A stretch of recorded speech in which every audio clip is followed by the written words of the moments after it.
Lalu berbicara wilayah potensi sebenarnya saya coba melihat, beberapa riset yang memang, berbicara sesar yang ada di DKI Jakarta ini dilewati oleh namanya ada itu sesar Baribis.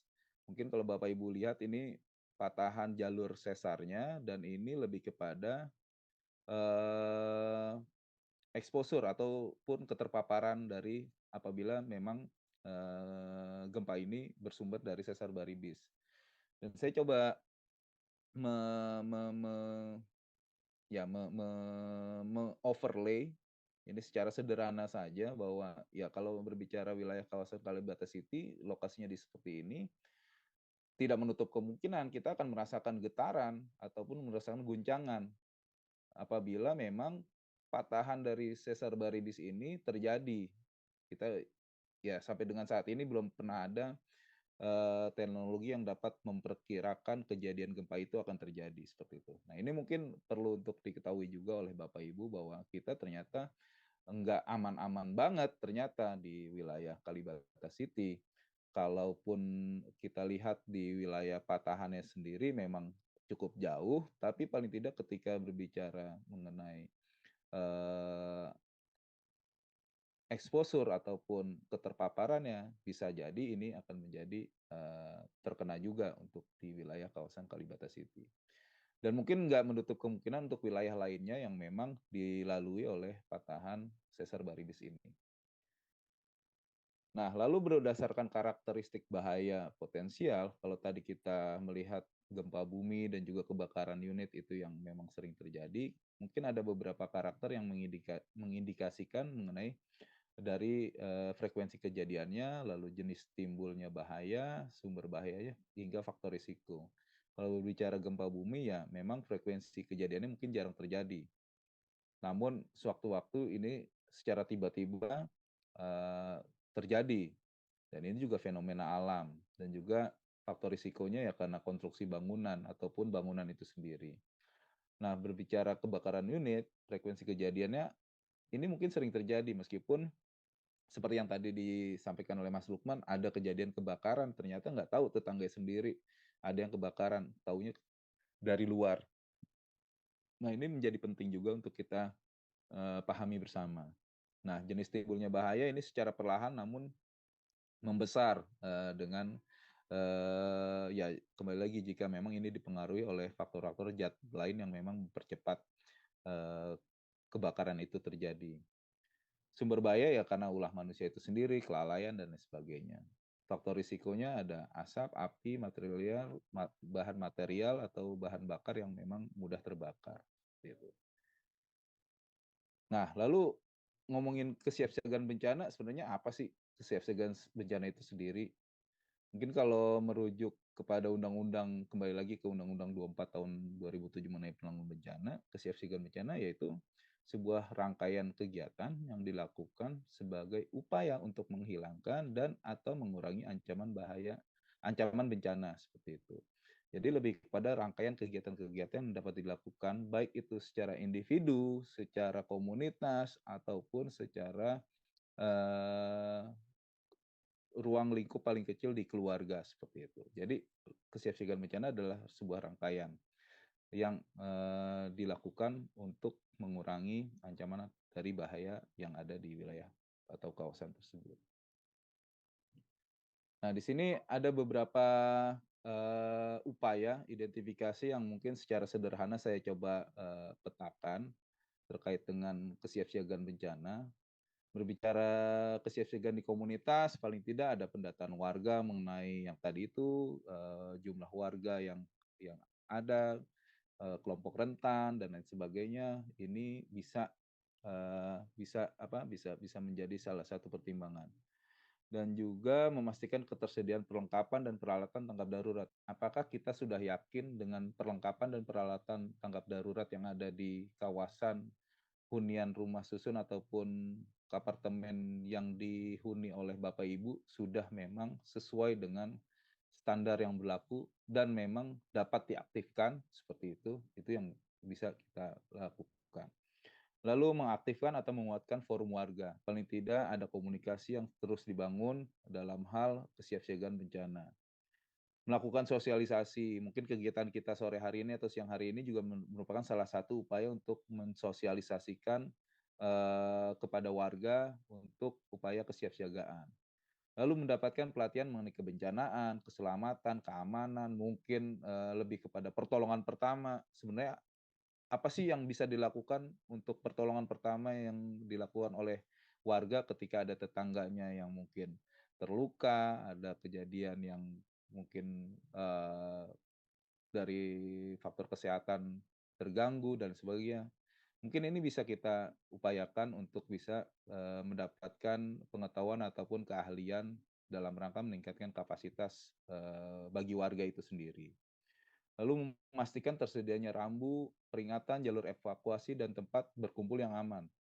Apakah peta yang sudah terpasang di depan lift itu sudah sesuai dan mudah dibaca oleh semuanya, dan apakah petunjuk rambu-rambunya itu sudah tepat mengarahkan ke lokasi yang aman? Jangan-jangan kita diarahkan hanya untuk berkumpul aja, ternyata berkumpul masih di lobi yang memang itu belum apa, belum belum belum aman-aman banget kondisinya, seperti itu.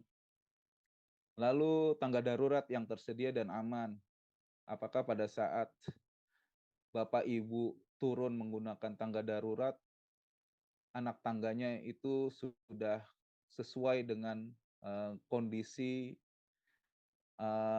Bapak Ibu, aman, tidak licin, mungkin tidak ada apa ya, mungkin ada pecahan gompalan yang ada di anak tangga sehingga itu akan memudahkan berisiko tergelincir, licin dan sebagainya. Lalu apakah ada penerangan pada saat melakukan evakuasi menggunakan jalur tangga darurat. Lalu ketika keluar dari tangga darurat ke lokasi yang aman, apakah di luar ketika keluar itu depan pintu sudah tidak ada barang-barang yang menghalangi jalan evakuasi dan sebagainya. Itu yang mungkin bisa dilakukan. Lalu pemeriksaan berkala lingkungan, mungkin ini bisa menjadi secara observasi baik secara bapak, ibu, individu ataupun secara kelompok melakukan pengecekan apakah ada bangunan ataupun dinding-dinding yang mengalami kerusakan dan juga tangga, lift, eskalator dan lain sebagainya ini bisa menjadi salah satu upaya yang dilakukan. Selanjutnya mungkin simulasi, mungkin bersama dengan pihak pengelola ataupun dengan antar warga itu sendiri bisa melakukan upaya-upaya untuk mensimulasikan apabila memang ada kejadian, kita sudah mengingat apa yang akan kita lakukan, seperti itu. Lalu rumah tangga dan keluarga, ini juga paling tidak Bapak Ibu yang tinggal di unit apartemen atau rumah susun memiliki rencana aksi di masing-masing keluarganya. Ibu melakukan apa, bapak melakukan apa, anak melakukan apa, bagaimana jika terjadi sebuah bahaya atau kejadian bencana itu pagi hari, siang hari, malam hari, di mana bapak ibu tidak ada di dalam unit dan lain sebagainya. Nah, itu mungkin bisa menjadi salah satu disepakati di antar keluarga masing-masing. Lalu anggota keluarga paling tidak menghafal nomor-nomor penting selain nomor anggota keluarga itu sendiri, paling tidak kita menghafal apakah polsek terdekat, polisi, mungkin pihak pengelola dan lain sebagainya, paling tidak ini dihafal sehingga ini bisa menjadi salah satu upaya yang dilakukan. Selanjutnya adalah memiliki tas siaga bencana. Apa sih tas siaga bencana itu? Ya, tas siaga bencana paling tidak adalah tas yang memang sudah siap standby ketika ada sebuah kejadian kedaruratan, tas tersebut sudah bisa langsung dibawa oleh anggota keluarga yang bisa berisikan dokumen-dokumen penting, lalu mungkin stok makanan dan minuman, dan juga mungkin eh, hal-hal yang dibutuhkan pada saat kondisi emergensi tersebut, kita membutuhkan atau bisa mengamankan barang-barang yang bisa mendukung pada saat kondisi darurat. Handphone, power bank, dan sebagainya itu bisa menjadi salah satu upaya yang dilakukan dengan adanya tas siaga bencana. Lalu anggota keluarga paling tidak memiliki pengetahuan dan keahlian tentang keselamatan dan keamanan. Nah, ini mungkin, kembali lagi ketika dalam sebuah komunitas dilakukan pelatihan pertolongan pertama berbasis komunitas, ini paling tidak anggota keluarga bisa mentransfer kembali pengetahuan yang dimiliki untuk bisa, diterapkan oleh anggota keluarga lainnya. Dan juga lain-lain yang mungkin, belum teridentifikasi atau mungkin dari Bapak Ibu sendiri juga memiliki, pengetahuan mengenai kesiapsiagaan yang perlu dilakukan, seperti itu. Nah, mungkin sedikit rekomendasi yang bisa menjadi salah satu upaya ke depan dilakukan adalah yang pertama menguatkan jejaring. Mungkin dengan adanya forum KWKC dan juga forum-forum lainnya yang ada di masing-masing, apartemen atau hunian vertikal itu bisa diperkuat kembali. Mungkin bisa ditematikan secara khusus mengenai kesiapsiagaan bencana dengan dihubungkan ke agenda-agenda lainnya yang ada di komunitas. Lalu mungkin pendataan terpilah kelompok rentan dan data lainnya, mungkin ini bisa menjadi salah satu upaya yang bisa dilakukan ketika kita, memiliki data terpilah mengenai kelompok rentan itu sendiri. Dan ketiga, kajian risiko dan identifikasi kapasitas dan kerentanan yang tersedia di setiap wilayah. Mungkin ini bisa jadi salah satu PR untuk pertemuan kita lanjutan untuk bisa mengidentifikasi bersama kapasitas dan kerentanan yang ada di masing-masing wilayah ataupun yang Bapak Ibu ketahui.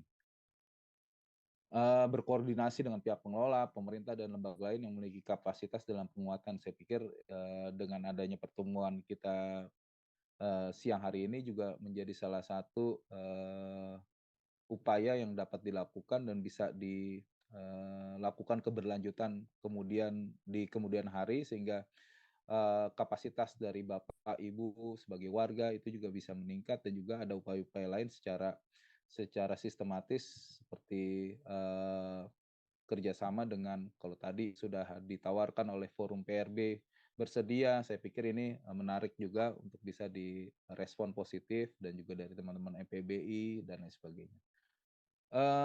Ya mungkin itu dari saya, Bu Titi dan Bapak Ibu lainnya, mohon maaf jika dalam penyampaian ada yang kurang berkenan. Terima kasih. Assalamualaikum warahmatullahi wabarakatuh. Waalaikumsalam.